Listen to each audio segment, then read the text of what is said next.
On the eastern coast of Sicily, between the power of Mount Etna and the deep blue of the Ionian Sea, lies Acireale, a city of elegance, stone, and light. From above, Acireale reveals a refined urban landscape where Baroque architecture shapes every street, square, and perspective.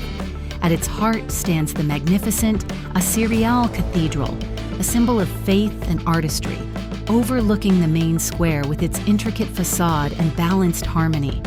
Nearby, the stunning Basilica of Saints Peter and Paul adds to the grandeur, creating one of the most beautiful Baroque settings in Sicily.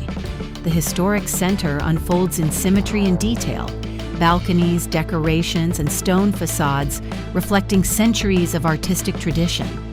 But beyond the city, the landscape changes dramatically.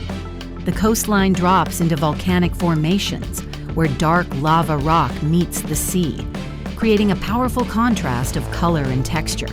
From the sky, this dual identity becomes clear. Elegance and raw nature, order and energy, all existing in perfect balance.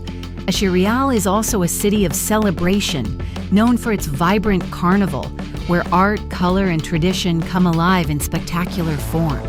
Acireale, where art rises from stone and nature reminds you of the power beneath.